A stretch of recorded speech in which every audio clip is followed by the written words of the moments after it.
السلام علیکم ورحمۃ اللہ وبرکاتہ۔ ناظرین، میرا رب وہ ہے جو مشرق والوں کو دیکھتا ہے تو مغرب والوں کو نہیں بھولتا، اور جو آسمانوں کا نظام چلاتے ہوئے سمندروں کا نظام چلانا نہیں بھولتا، جو رات کے اندھیروں میں سجدہ کرنے والوں کو دیکھتا ہے تو برائی کی محفلوں سے غافل نہیں ہوتا، جو ایسا معاف کرنے والا ہے کہ 100 سال کے گناہ ایک پل میں معاف کر دیتا ہے، اور پلٹ کر یہ بھی نہیں پوچھتا کہ دوبارہ پھر سے تو یہ گناہ نہیں کرو گے۔ اللہ کی سپرد کرنا سیکھیں، ہر چیز کو اللہ کے سپرد کرنا سیکھیں۔ جب آپ جائیں نماز پر بیٹھتے ہیں تو باری دل کو خالی کر کے اٹھا کریں، ہر چیز اللہ کو سونپ کر اٹھا کریں، کیونکہ جو ہوا اس کی رضا سے ہوا، جو ہو رہا ہے اس کی رضا سے ہو رہا ہے، تو پھر آپ مستقبل کی فکر کیوں کرتے ہو؟ نصیب لکھنے والے کو نصیب کا نگہبان رہنے دیں، آپ اس کے فیصلوں پہ سر جھکا کر اطمینان سے چلتے رہیے، یقین کریں اس پر وہ بہترین کرے گا انشاءاللہ۔ کبھی قرآن یہ سوچ کر پڑھا کریں کہ اللہ نے اس میں کیا فرمایا ہے، کبھی غور کیا ہے کس لیے پڑھتے ہیں قرآن؟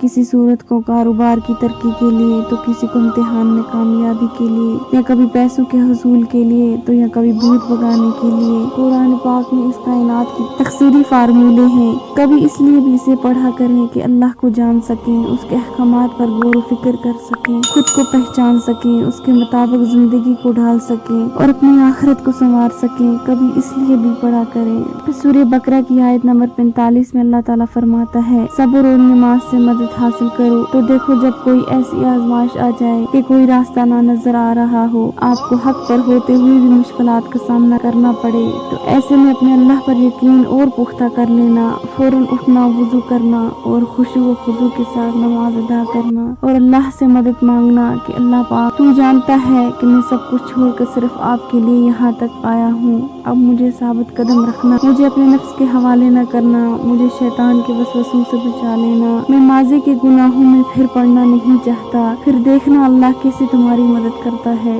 کیونکہ یہ تو صرف تمہارے یقین کی آزمائش تھی، تم تو خوش نصیب ہو کہ اس نے تمہیں ہدایت دی اور اپنے راستے کے لیے چنا۔ جوانی کا سجدہ اللہ کو سب سے عزیز ہوتا ہے، دعائیں تو سب کی قبول ہوتی ہیں، خاص دعاؤں کی قبولیت کا راز تو اللہ نے سجدے میں چھپا رکھا ہے، اور سجدے تک ہر ایک کو رسائی حاصل نہیں ہو جاتی، اس مقام تک تو صرف وہی لوگ آتے ہیں جن کی دعاؤں کو اللہ نے نئے سرے سے ان کی پسندیدہ انداز میں قبول کرنا ہوتا ہے۔ اللہ کی عطا کے خزانے تو بے شمار ہیں، وہ تو بن مانگے بھی نواز دیتا ہے، پر سجدے کی لذت سے کسی کو آشنا کرتا ہے، اور جب کوئی سجدے میں گر کر اپنا آپ اللہ کو سونپ دیتا ہے تو پھر اللہ اس کے لیے کافی ہو جاتا ہے، اور اس کا کافی ہو جانا جانتے ہو کیسا ہے؟ تمہاری راہ میں آئی رکاوٹوں کی ہر چٹان کو وہ لمحوں میں گرا دیتا ہے، تمہارے چاہنے سے پہلے ہی تمہاری چاہ کو تمہارا مقدر بنا دیتا ہے، تمہاری دعا میں ہاتھ اٹھنے سے پہلے ہی دعاؤں کو قبول فرما لیتا ہے، تمہارے دکھ درد تکلیفیں وہ پہلے سجدے میں ہی سمیٹ لیتا ہے اور تم پر اپنی رحمت کی چادر چڑھا دیتا ہے۔ وہ فرشتے ہو کر بھی اتنا قریب نہیں ہوتے اس سے جس طرح دوران سجدہ اللہ تم سے قریب ہوتا ہے، اور تم اپنے رب کے اتنا قریب ہو جاؤ وہ تمہیں خالی ہاتھ لوٹا دے، ایسا تو ہرگز نہیں ہوتا۔